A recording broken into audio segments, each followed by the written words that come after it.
Kar se tiče kirurške tehnike, ki je mogoče zdaj nekako drugi del mojega predavanja, je pa le-ta standardizirana, se pravi, to je operacija, ki se relativno pogosto izvaja v določenih centrih, jo izvajamo pri vseh starostnih bolnikih, so pa seveda tudi posebni primeri, ki zahtevajo drugačen pristop oziroma ki so zahtevnejši. Drugače pa v standardnem načinu uporabljamo tako imenovan transmastoidni pristop z posteriorno timpanotomijo, kar bom potem še razložil na nekaterih sličicah, ki sledijo. Pri operaciji pa tudi obvezno monitoriramo obrazni živec, ker pri sami operaciji gremo v bližino le-tega. To je naprava, ki nam pač tudi z zvočnim stimulusom nakazuje bližino obraznega živca. Kirurška tehnika izgleda potem shematsko takole. Naredimo rez za ušesom, ki ga približno pol centimetra, morda centimeter podaljšamo še proti lasišču. In potem prerežemo tako imenovan periost, to je se pravi tkivo, ki pokriva kost, in ta periost dvignemo za kasnejšo vstavitev sprejemnika koklearnega implanta in zvrtamo mastoidektomijo, to je operacija, pri kateri odpremo celice v kosti za srednjim ušesom. Tu se vidi sveder, s katerim to počnemo. Potem, ko je to narejeno, zvrtamo za to mastoidektomijo mesto, kjer bo pozicioniran oziroma vstavljen sprejemnik implanta. Nato se lahko vrnemo v predel srednjega ušesa, kjer pravzaprav med obraznim živcem, ki je tule na sliki, in živcem za okus zvrtamo eno okence, skozi katero si prikažemo tako imenovano okroglo okence v polžu.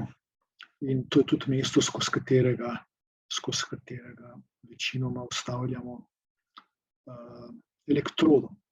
Nato namestimo polžkov vsadek oziroma koklearni implant v ležišče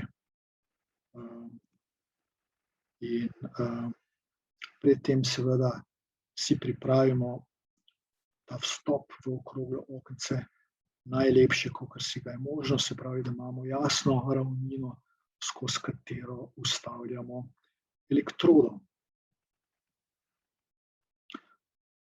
Potem zbodemo v membranco notranjega ušesa ali pa zvrtamo pred tem okroglim okencem še eno manjšo odprtino, skozi katero potem vstavimo elektrodo.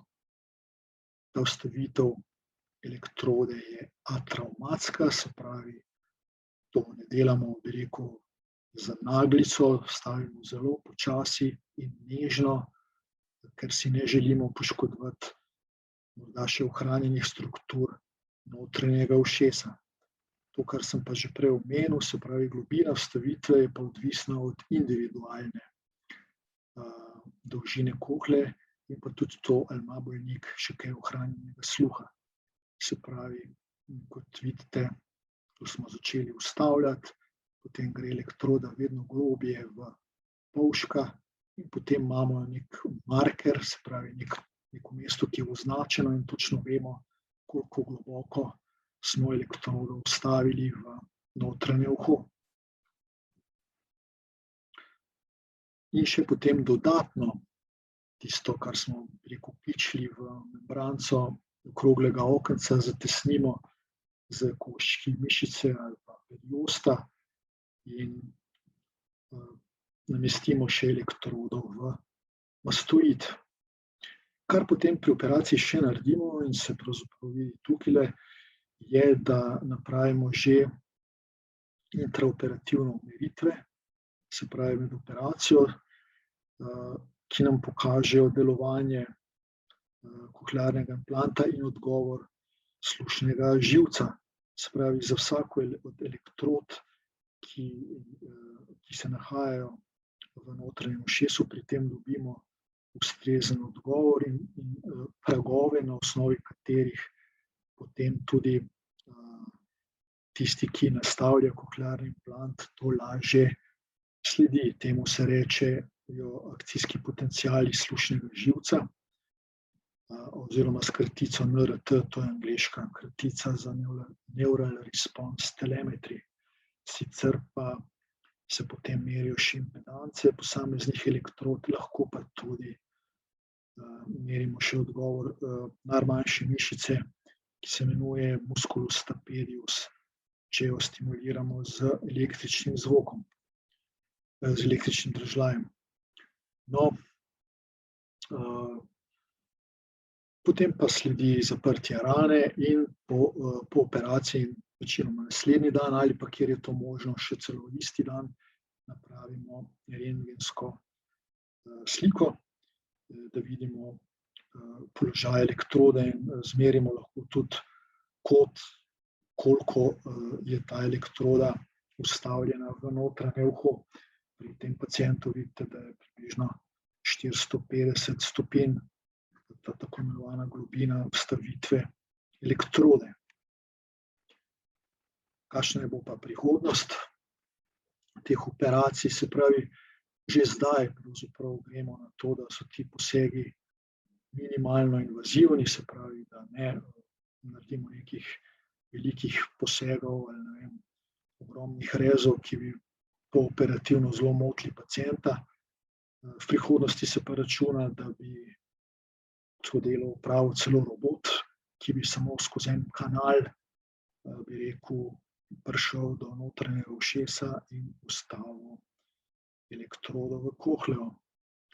In tudi ta robot po hitrost vstavitve elektrode lahko doziral in to v bistvu ni povsem totalna prihodnost. Že danes obstaja takle robot, ki ga pa seveda uvajajo. Trenutno so operacije z njim skoraj 2-krat daljše, kot če bi jih naredil en izkušen kirurg, tako da se pa sistem seveda izboljšuje in ni dvoma, da bo prihodnost šla v tej smeri. Prav, no, zdaj, če je kohlearni implant vstavljen, pridemo pa potem do tako imenovane rehabilitacije. V ta namen bi potem povedal, kako te stvari vodimo oziroma peljemo pri nas v Mariboru. V Mariboru je bil leta 1962 ustanovljen center za sluh in govor, kakor se danes imenuje. In tule vidimo stavbo, kjer je pravzaprav lociran. In sodelavci iz tega centra so seveda izredno dragoceni, oziroma brez njih si takega posega oziroma take vrste rehabilitacije ni mogoče zamisliti. V bistvu lahko rečemo, da smo pravzaprav ena ekipa, tim Zapolškov sadek. Vsake toliko časa se tudi dobimo, prediskutiramo novosti, se pogovorimo o težavah, pregledamo opravljeno delo, načrtujemo prihodnje delo. Skratka, to je v bistvu timsko delo, v katerem sodeluje poleg audiologa in kirurga oziroma otokirurga še surdopedagog oziroma logoped, potem v našem primeru inženir elektronike, ki te naprave nastavlja in tudi upravlja meritve med operacijo, potem seveda zdravstvenik, ki, bi rekel, logistično skrbi, da vse te stvari tečejo gladko, in pa seveda tudi psiholog. Naši pacienti so dokaj dobro organizirani, tudi spet po zaslugi Centra za sluh in govor. Ta slikca kaže sicer lepše čase, ko še ni bilo covida, ampak vedno je bila tradicija in že vrsto let je to tako, da se nekje v juniju uporabniki Poučkovih vsadkov dobijo na enem pikniku, kjer pač se malo usedejo, malo pogovorijo o svojih izkušnjah, težavah in tako naprej. In pravzaprav je to ena skupnost, ki je povezana in dobro deluje. No, če gremo potem naprej na nastavitev kohlearnega implanta, pri odraslih se tu lahko določi seveda psihoakustičnost z določitvijo tako imenovanih C in T nivojev za vsako elektrodo oziroma elektrodni kontakt. Gre za prag sluha in pa tisto udobnost, se pravi, da pacientu zvok ni neprijeten. No, in potem se to izbalansira in določi dinamični razpon, koliko pravzaprav bolnik prenese, jačanje signala. To, kot rečeno, pri nas opravlja inženir Brumec, ki ima bogate izkušnje na tem področju.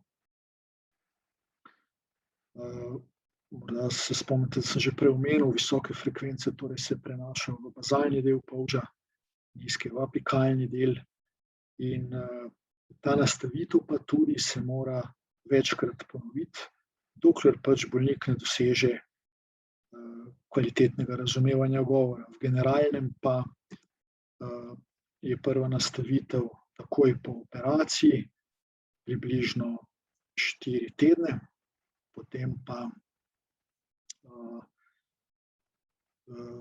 nekajkrat na leto in nato enkrat na leto. Skratka, sledenje oziroma vodenje teh pacientov je pravzaprav doživljenjsko in zaradi tega je potem tudi smiselno, da nad tem bdi takšna organizacija, kot je recimo Center za sluh in govor v Mariboru.